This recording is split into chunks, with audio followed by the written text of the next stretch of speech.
Hello everybody, Andrew here again, and in this video I'm going to show you how to use this thing. Alright, so let's see if we can get this thing to work. Alright.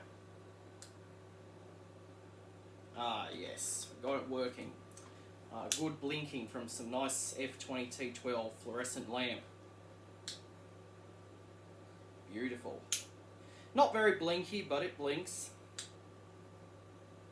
Okay, and you're probably going to wondering what I've got here.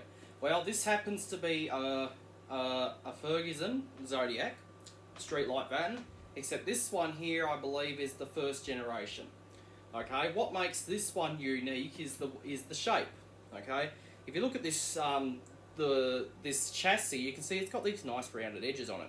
Okay, and that's what makes this unique. Okay, it's just this shape of the edges here. Okay, and it's got this on both sides, as you can see. But what this fitting does not have is a hole in the side. So there's no, how do you mount it? Well, with this fitting here, you mount it here. You mount it at the top. So this is a top mounting batten, okay? It's a top mount only batten, okay? So you got to mount it from the top. You cannot mount it from the side. It's top mount only. Okay, so this is the AJ Ferguson Zodiac top mount fluorescent streetlight batten, okay, with the rounded edges. Okay, so to my belief, I believe this was the very first generation of this particular design. Okay, so this was introduced in the 1960s. Okay, this came in the early 60s and was probably to replace the old incandescent streetlights. Okay, and all those were top mounting, so they were mounted at the top like this. Okay, and this was basically basically supposed to be energy efficient, I guess, to buy F20T12. Probably replace probably a 300 watt incandescent. I don't know. Okay, but this is the fitting that I've been talking about. If you saw the video I did on the other one, the top and side mounted Zodiac. Okay, and the pier light, the watt ray, I probably might have mentioned this model. Okay, so this is the 1961 Zodiac, the very first generation to my knowledge. Okay, and it's top mounted. Okay, and I just happen to have a top mount bracket arm out today. I'll show you that as well. Okay, so we'll get a good look at this while we're at it. If you can see there, you can see those rounded edges there. And once again, it's the same for this side. So the edges on this batten are rounded; they're not square like the like its processor is. So this is the successor, I mean. So I got the other one out as well, and I'll probably just to show you that one's the successor to this. Okay, now according to many of the streetlight collectors, this particular batten here is actually quite rare, and it is. Well, today it is in 2020, but back in the 60s it would have been everywhere. Okay, because this was sadly replaced with mercury vapor lamps in the 1980s. Okay, so sadly the mercury vapors killed off all these fittings. You'll still find them. Okay, these are still out there. You'll find them in some very old areas, luckily. Okay, they were used around Australia from the 60s all the way up till the 80s. Okay, and this is actually another light that I got from Bendigo as well off eBay. Okay, that's where I got the other one from. And you'll probably still find a couple of these around in Bendigo. Okay, it's at the old tram place. There's actually a couple of these up at an underpass near the train tracks. I think it's Auburn, in the western side of Melbourne. But they're disconnected. There was 4 of them, and they don't work anymore. But it's this particular model. Okay. So yeah. So that's the fitting there. So we'll take this apart and we'll fire it up and we'll have some fun with it. Let's fire it up again. Beautiful. Okay, now yet again this one here has been restored. It had to be restored because it was all filthy. Okay, I repainted the chassis, repainted the plate, replaced all the wiring. Okay, and the diffuser here you can see is also see-through as well. It's not excavated. Okay, because with a lot of these they tend to be excavated, but not this one. Okay, so I'll set this down. Okay, and I'll show you the arm before we get any further. Okay, so this is the arm right here. This is the top mount suspension arm or outreach arm.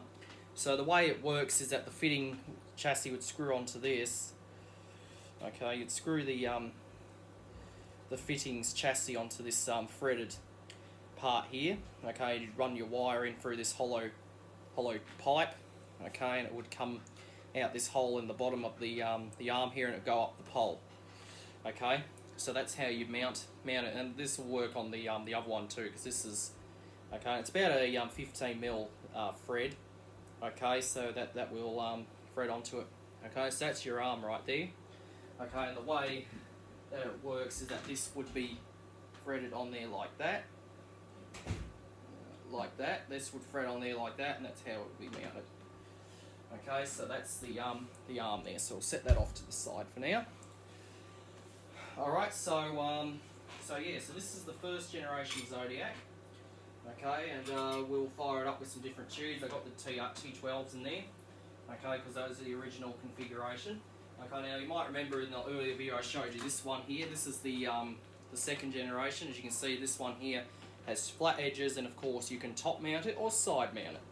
Okay, but before then it was top mounting only. Alright, so we'll pull this apart and I'll show you. I guess we'll take it apart. What the heck, we'll do that, show you the insides, I guess. Okay, so once again, to undo it's the same way. You just undo these two little latching devices that hold the diffuser on. So you just loosen this one here. One of them will flick out and the other one is actually retained. Okay, so that comes out. Okay, it's held on by these two knobs here. And these knobs are actually steel, they're not plastic. Okay, the chassis is steel. Okay, so the chassis is steel. I'll take this one off. And the diffuser comes off. Now it's the same diffuser, exact same thing. Okay, AJ Ferguson Zodiac, so the diffuser's the same, so that's no different. Okay, so that's the same. Now, to get this plate out is actually a little different. Okay, I'll take these tubes out. So F40T12 fluorescence. Okay, this one here's got a bit of end blackening on it because it is old. To get this plate out, you need to push and then slide across, and then it comes out. Okay, so it's a little different to the other one. Okay, so there we go. And okay, so this is the plate. It's the exact same thing. So same plate, same everything. Okay, and this one here I had to replace everything. So 2 new ballasts, a new terminal block, new starter sockets, new lamp holders. Okay, which are these button type, of course. New screws, new wiring, new everything. So it's the same plate, same as the as its successor. So really no different there. I don't really know if this is actually the original plate, but this is just what came with it. So to my knowledge, it's original. This is an AJ Ferguson plate. Okay, so I do believe it's original. Okay, so these are HPM 390 starter sockets, and these ones here are 382 lamp holders. 2 ballasts, magnetic, of course. This did originally have that big black one, but that was totally rusted and shot, so I had to replace it. Okay, so that's our plate there. Nothing different. The difference really is this here, the actual chassis. Okay, if you take a look inside here, it's a lot different. Okay, I did put this terminal block in, so that's a new part. I had to replace the seal. I'm busy. Okay. Hoping Mum wouldn't interrupt again, but obviously she did, but just ignore that. I had to replace this seal around here. I think according to some of the streetlight collectors, the original seal was actually made of asbestos. Okay, and asbestos, I hate that stuff. Okay, the original seal is actually still on this, so I actually did safely take it off and discard it safely. So, okay, so I've replaced it with this rubber seal, and this rubber seal is more safer. Okay, now I actually had to hot glue this seal in because there's no notches or anything to actually hold it, so I actually had to hot glue it. Here's your latching device here. It's the exact same thing, except it's mounted a little differently. And you've got your little hooks here, which actually hold the plate in place. Once again, the plate unplugs from the chassis. Okay, and this is your top hole here where the arm will be screwed on. The mains lead would come in through there. Okay, so that's the chassis, and that's what makes this batten unique to its successor. Alright, so we'll put this back together and we'll fire it up some more. Alright, so I guess we'll put in some T8 tubes now. Okay, and with this particular batten, this is technically a hippie light, right? Because hippies were around in the 60s. So this is what if you were a hippie in the 60s, this is what you would have seen as your street lights. Okay, you might have even had one on your garage or something, your man cave. You might have even had coloured tubes in it. Okay, that's pretty cool. Like you probably might have had red, yellow, green or blue, because coloured tubes were around back then. Okay, believe it or not.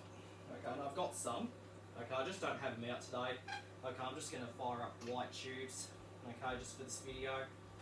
Okay, if I had the coloured tubes out, I'd use them, but we'll just fire up the standard white.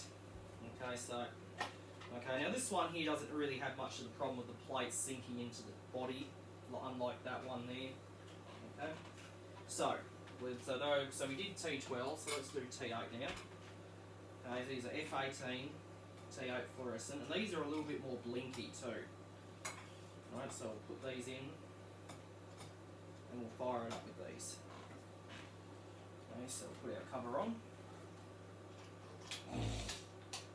Okay, now like the other, one end of the diffuser is retained and the other end is not.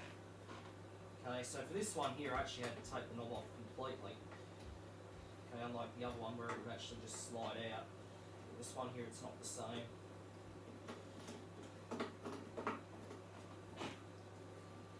Now just get that centered, because you want that in the center. You don't want it too far forward or back, because it won't look very nice otherwise. Okay, and another thing I should point out with this batten is that you could not put photocell on it. Okay, that's because back in the 60s they didn't have photoelectric cells. Okay, photoelectric cells didn't come around till the 80s. So you're probably wondering, how did they turn the lights off and on then? Well, I think to my knowledge they were on timers. Okay, they used timer switches on the poles. Alright, so we'll plug it in. Now, let's fire it up with some T8 tubes. Okay. So these are T8, okay, F18, here we go.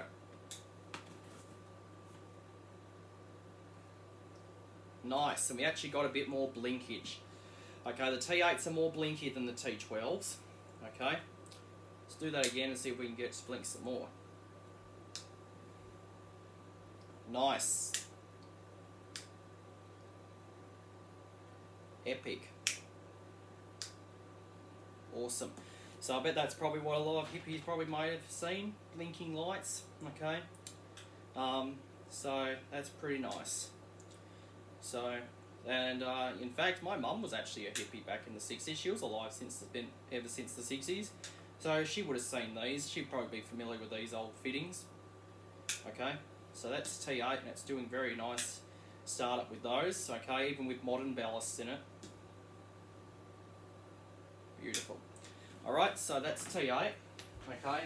Now there was, I think, a combination where you could have a T8 and T12 together when T8s became available. Like you had one T8 and one T12, okay. And I've actually seen a lot of the ones of these that are on the underpass in Western Melbourne are actually, I think, have T8 tubes in them.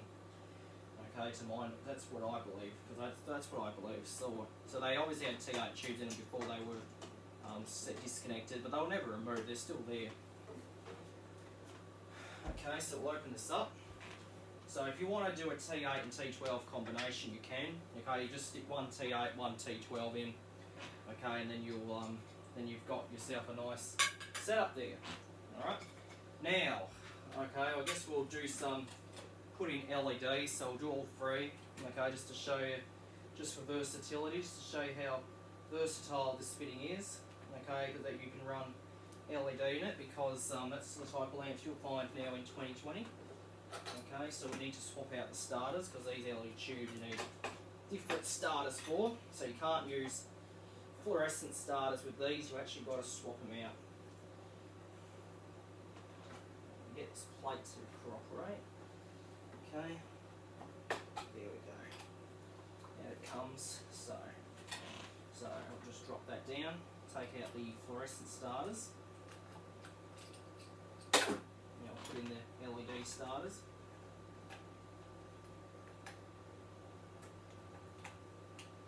Okay, now we'll close it back up.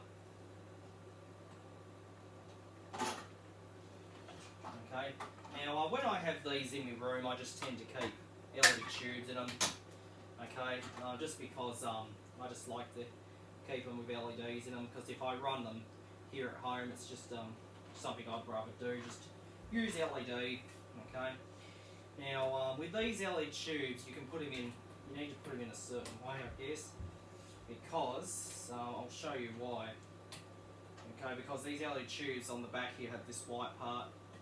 Okay, so I'm just going to put them both in the same way, because we're not going to have them in, because we're only just doing it for the video.